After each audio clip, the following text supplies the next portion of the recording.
And there was a major sporting announcement that occurred, I'd say not only in Miami, but definitely nationally and possibly internationally. That is this gentleman called Lionel Messi. He goes by Leo. He goes by a variety of different things. He's a stud. He used to play for Barcelona. He used to play in Paris. He was part of the Argentinian national team that won the World Cup last year. He's now signed with Inter Miami, which is a team that is owned and controlled by former soccer great or football great David Beckham, is funded primarily by a gentleman and his family that's tied to basically laying cables in and around the United States. A guy called Jorge Mas, and his company is called Mastech. So, Mr. Fakler, sort of the background. Let me read you the first couple graphs of the story. Then I want to get you to comment because I know just recently you were lucky enough to go to one of Messi's matches when Inter Miami played Orlando City. So let me read the first couple graphs. I don't want to get your take on it because anything Messi related seems to be catching the attention of the world lately as we record this here in August of 2023. So the headline, Mr. Fakler, is coming out of Miami New Times, and I'll read you the first couple graphs. Headline: La Birra Bar celebrates Lionel Messi's Inter Miami unveil with a new Messi burger. Subhead: La Birra Burger in North Miami Beach is offering the Messi burger to hail Argentinian soccer star Lionel Messi's arrival in South Florida. First couple graphs, Mr. Fakler.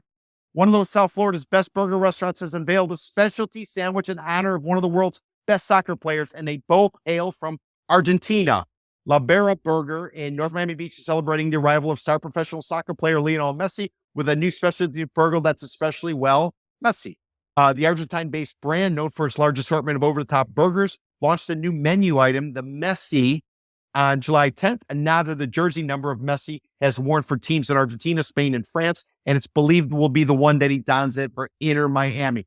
Mr. Fakler, talk a little bit about Messi, your take on it, whether or not you think Inter Miami and Major League Soccer, MLS, in the United States, what kind of impact has it had? And will it all get shut down as soon as the National Football League, the NFL season, begins in September? Well, I don't think it's going to be shut down. I have to tell you, I'm very excited about this. I'm someone I couldn't give a rat's ass about soccer at one point, but I got sucked into this whole Messi mania. And being at the stadium, you actually can see the game better than football. I've gone to plenty of new NFL games where you're up in the cheap sheets. It looks like ants when you look down. Here, at the smaller stadiums, the MLS stadiums, you can actually see the game, and it's exciting. People get jacked up, and I never saw so much excitement. The clubs, you have the club issue. I know I belong to one of the clubs now. So I'm really, I've been sucked in. I'm actually excited about it. I don't think football season, the NFL football season, will interfere with this at all. I think the mania right now, the Messi mania, it's long lasting. I think it's going to be long lasting. And Mr. Fakler, just to piggyback on that, what about from a real estate perspective? Are we going to see any impact on the real estate market? Something that's a really good question. We do, of course, have a lot of Argentinians that live in the South Florida area, particularly in Miami. I do think it might actually help with international sales. It's for those with money. They're looking for a second home here, Argentinians. I can't see it hurt the real estate market as far as sales go. But that's just a guess. Interesting.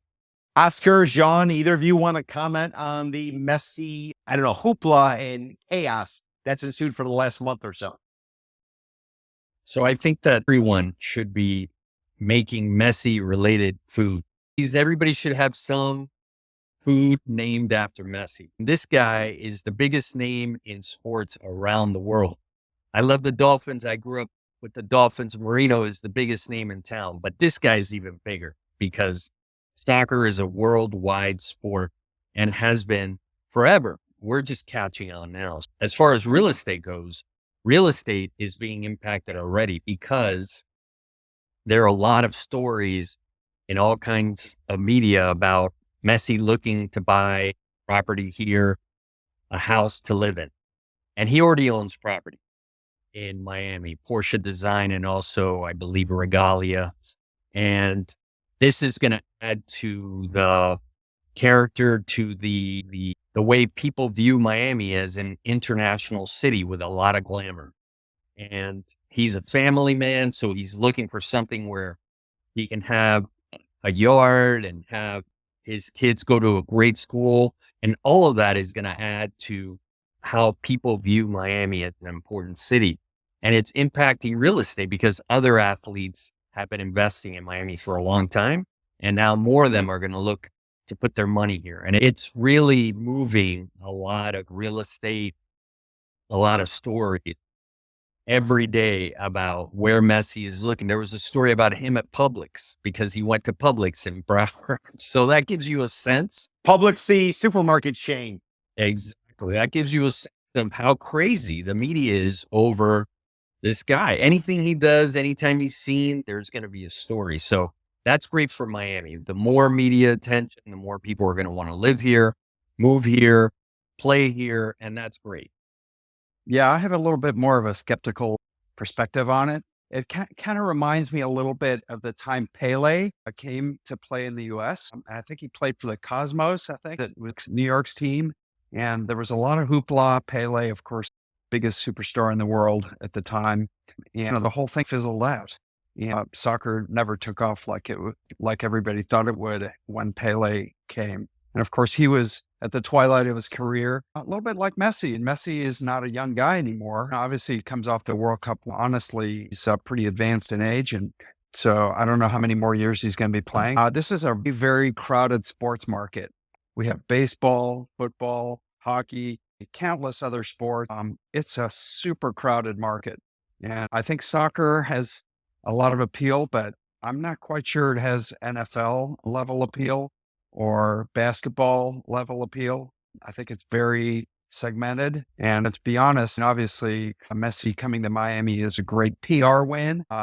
Let's see how often he's going to play and let's see what the impact is. I'm just a little more skeptical about it. I think right now we're riding the wave, but it might be too soon to tell. I cannot disagree more with John in this case because the United States has been moving towards raising soccer to a level that is, I think, equal to the NFL for many years now. And the U.S. team, the U.S. men's team, and the U.S. women's teams have been amazing. So for the first time, I think we're reaching a level of depth in soccer that is changing how people view it. And I hear this all the time that, like John was saying a minute ago, soccer was not something he was paying attention to.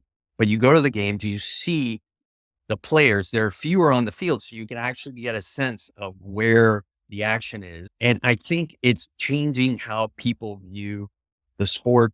And you can tell that by the pricing of the tickets, because the tickets were, what were they, Peter? You've been following ticket sales closely.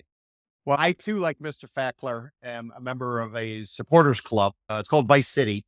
I actually brought him in. I don't know why, but I did. I offered it to Jean and Oscar too, just for the record. Right. And Messi signed on a Wednesday. Prior to, there was a scuttlebutt about how he might be signing. So on the Saturday before his signing, which was on a Wednesday, I bought a pair of tickets for $17 a ticket with fees. As soon as he signed, they went to $4.50 per ticket, just to give you an idea. So basically a $34 investment was suddenly worth $900 overnight. Now, part of it has to do with the fact the stadium only holds, at the time it held 18,000. They've now increased it to 22,000 by bringing in some temporary bleachers. But that being said, a lot of people want to get a tight. They want to see him. They want to experience him. So they're bidding up the prices. Whether or not it carries over in the next year, nobody really, but ticket prices are through the roof right now. Right. Yeah. We'll wait and see. Yes, we will definitely wait and see. That being said,